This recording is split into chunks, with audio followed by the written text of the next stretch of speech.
बोलिए नीति जी।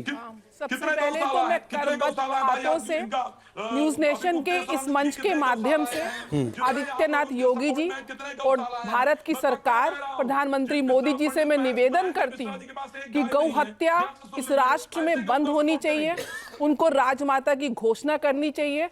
और इस अभियान में मैं अभी मुक्तेश्वरानंद जी का समर्थन नहीं, वो मुझसे क्या सहयोग चाहते हैं मैं पूरा सहयोग देने को तैयार हूँ, लेकिन यहाँ पे अगर वो प्रमाण पत्र मांगते योगी जी से कि वो हिंदू सम्राट है कि नहीं, तो मुझे समस्या ठीक है। आपको उससे दिक्कत है, आपने अपनी बात रख ली। वाणी से उनको बोलते हैं कि मैं ये अकबर है, ये हुमायूं है, तो मुझे समस्या है। अगर वो ये बोलते हैं कि आपने इंडस वाटर ट्रीटी क्यों साइन करी पाकिस्तान के साथ, तो मुझे समस्या है। अगर मेरे देश की सिक्योरिटी के लिए वो प्रश्न करते हैं तो मुझे समस्या है। अगर वो अपने संत के इस आभा का राजनीतिकरण करते हैं तो मुझे समस्या है। अगर वो स्नान के लिए पूरी राजनीति को आज गौ माता के आंदोलन के मैं साथ हूं, लेकिन इस आंदोलन को किस तरीके से ठीक है अपने उस अहंकार का एक कवर मिश्रा जी आपके पास महंत राजदूत, मुझे समस्या है। महंत रामदूत कुछ कहना चाह रहे हैं। देखिए भट्ट साहब, आज मुझे लगता है कि जिन धर्माचार्यों का सबसे बड़ा कर्तव्य था लोगों को दिशा निर्देशन देना, आज वो खुद पद से पृथक दिख रहे हैं। कोई किसी को सपोर्ट कर रहा है, कोई किसी को सपोर्ट कर रहा है, लेकिन वास्तविक मुद्दे में लोकतंत्र है, लोकतंत्र में कोई किसी को भी समर्थन कर सकता है, अपने विचारों का आदान प्रदान कर सकता है। आप ये क्यों मान के चलते? नहीं, लेकिन साहब आचार्य रामदूत, आप ये क्यों मानते जो आप कह रहे हैं सब आपका समर्थन करेंगे? देखिए सुनिए ना भट्ट साहब, देखिए अगर यहाँ सिखाया गया है इसी पैनल में कि संत के क्या कर्तव्य होना चाहिए, संत के क्या धर्म होने चाहिए और धर्माचार्य के क्या धर्म होने चाहिए, तो यहाँ तो सिर्फ गौ की बात होनी चाहिए। यहाँ दो बहुत बड़े प्रश्न हुए कि योगी जी ने अवैध बूचड़खाने बंद कराए हैं, तो क्या बूचड़खाने वैध भी होते हैं? मतलब लाइसेंस अगर आप ले जाएं उसके बाद खुल के गाय काटें, कोई दिक्कत नहीं। और मेरा एक प्रश्न है नीति जी से, माता जी मैं हमेशा आप ही से प्रश्न करता हूं, पुनः एक प्रश्न है हमारा आपसे कि प्रश्न राम जी से किया जा सकता है मर्यादा में। रावण के राज्य में तो सबको पता है निशाचर मदिरा पीते थे, वो मांस खाते थे। अगर उनके राज्य में आपने कहा केरल में क्यों नहीं हो रहा है या फिर तमिलनाडु में क्यों नहीं हो रहा है, वहां तो कांग्रेस खुल के सपोर्ट कर रही है गौमांस को।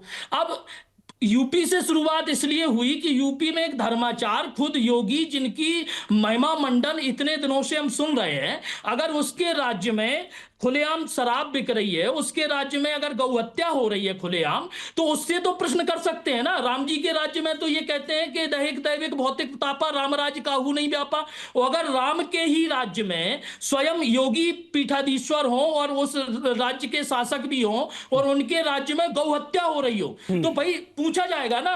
अब हमारे आश्रम में शराब मिलेगी तो हमसे पूछा जाएगा ना। सही बात है। ठीक है नीति जी, आप जवाब दे दीजिए जल्दी से। हाँ, थोड़ा मेरा गला बहुत खराब है, तो मैं आपसे सिर्फ इतना निवेदन चाहती हूँ कि बहस में मत जाइएगा, मेरी बात की सबमिशन ले लीजिएगा।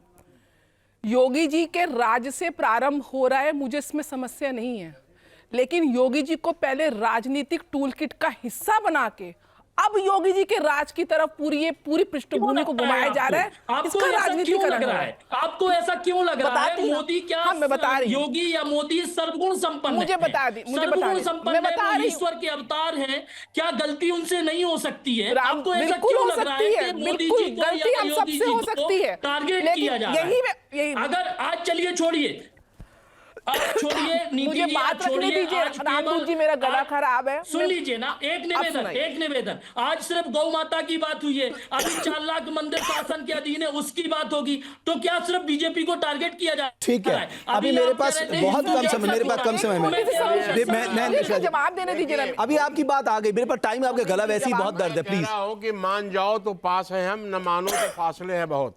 अगर तुम लोग नहीं मानते हो, आप लोग नहीं मानते हो कि गौ माता को राज्य का दर्जा दिया जाए, राज्य का माता का स्वरूप माना जाए, तो आप दूर रहो, आप विरोध करते रहो, उससे कोई फर्क नहीं पड़ता है। लेकिन फर्क तब पड़ता है जब सरकार ने ये अपने मैनिफेस्टो में लिखा हुआ है कि गाय को हम दर्जा देंगे। सबसे ज्यादा जो है बूचड़खाना कानून तो है ना, 1955 में आपके बिहार ने पारित कर दिया था नहीं तो उत्तर प्रदेश में क्यों नहीं हो रहा? दिव्यानंद जी आप कुछ कह रहे हैं, उसके बाद मैं स्वामी स्वरूप जी के पास जाऊंगा। दिव्यानंद जी।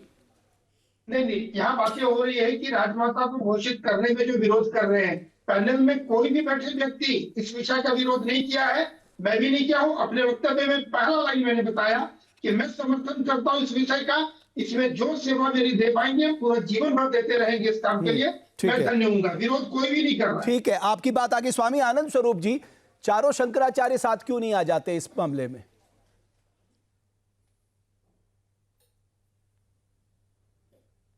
नहीं, चारों शंकराचार्य एक ही साथ हैं। बस एक शंकराचार्य इस समय थोड़े अपने परिकरों के दबाव में बहुत हैं, थोड़ी उनकी आयु हो गई है निश्चलानंद जी महाराज की। उनके जो अभी जो 2-3 लोग हैं उनको घेरे हुए हैं, वो नहीं चाहते कि वो खुल करके, लेकिन हमसे जब उनकी बात हुई तो उन्होंने खुल करके कहा कि यदि मुक्तेश्वरानंद जी के ऊपर कोई प्रहार हुआ तो ये भयानक युद्ध को आमंत्रण है। तो अब उनको दबाव में रख करके बाकी तीनों तो एक ही हैं और तीनों एक ही साथ होकर के लगे हुए हैं। हमारा कहना है, देखिए लड़ाई केवल शंकराचार्य की नहीं है, ये लड़ाई आम सनातनियों की है। आम सनातनी इस बात को चाहता है। आप जन जागरूकता की बात कर रहे हैं, ये देश डेमोक्रेटिक सेटअप है। आप जागरूकता करने जाएंगे, आप गिरफ्तार हो जाएंगे। आप क्या फैला रहे हैं? आप नफरत फैला रहे हैं। तो कुछ भी हो सकता है। इसलिए यदि जिस दिन राजमाता या राष्ट्रमाता घोषित हो जाएगी, एक गाय कहीं कटी, तुरंत आप गिरफ्तार करिए उसको। तो यह मांग तो जायज है, जन जागरूकता भी हो और कानून भी इस पे बने। कानून जब तक बनेगा नहीं, जागरूकता तो 60 के दशक से चल रहा है, अभी तक नहीं हुआ।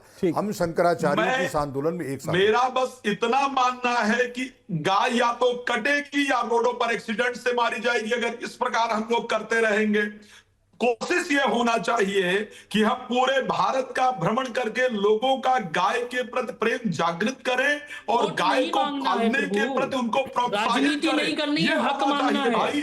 मैं दोबारा इस बात को कह रहा हूं, ऐसे नहीं होगा, ऐसे नहीं होगा। आप पूछ लीजिए। हाँ भाई, राज मिश्रा जी, आप ये बताइए कि आप भ्रमण करेंगे पूरे देश में, कब करेंगे? मैं 5 गाय है मेरे घर पे भाई, 5 गाय पालता हूँ मैं। कितनी गाय पाल रहे हो जरा बताओ? नहीं, मैं तो जब पैदा हुआ था मेरे घर में 9 जो है गाय थी और उसका किसी को दूध नहीं मिलता था, केवल परिवार में हमारे लिए थी। हम हरदम हम लोगों ने गाय रखा, लेकिन यहाँ संभव नहीं है गाय रखना। तो गाय की सेवा तो हमारे यहाँ होती रहती है। देखिए, हम सबने इतनी बातें की है। एक में मिश्रा साहब, राज मिश्रा साहब, आप दोनों लोग आपस में मत टकराइए। मैं एक बात जरूर कहना चाहता हूं, भारत को अपनी परंपरागत खेती की तरफ लौटना होगा, जहां गाय का गोबर उनके खेतों को, उसकी ऑर्गेनिक फसल को एक नया रूप देता है। आज बाजार में ऑर्गेनिक की बहुत मांग है। जब तक आप उसके गोबर का, गौमूत्र का बाजार में उसको अच्छा मूल्य नहीं मिलेगा, देखिए हकीकत है, तब तक लोग उसे पालेंगे नहीं। हमें व्यवस्था करनी होगी, हमें इस मामले को हर एंगल से सोचना होगा। लेकिन हाँ, ये बड़े दुख की बात है और हर सनातनी के लिए दुख की बात है जब सड़क पे गौमाता तिल तिल कर मरती है, एक्सीडेंट में मारी जाती है। और जो लोग छोड़ के जाते हैं, आप सोचिए आप कितना गलत काम कर रहे हैं। दूध देना बंद किया आपने, गाय को सड़क पे छोड़ दिया। अब लड़ाई इस बात की है और मुझे लगता है ये लड़ाई राष्ट्र को लड़नी चाहिए और उन सारे मुद्दों पे बात करनी चाहिए जो इस गौमाता को, गौ गंगा गायत्री को मजबूत करने के लिए इस देश में अभियान शुरू जरूर होना चाहिए। बहुत धन्यवाद आप सभी मेहमानों का इस चर्चा में जुड़ने के लिए। बहुत आभार आपका और बहुत धन्यवाद आप सभी दर्शकों का इस चर्चा को देखने के लिए।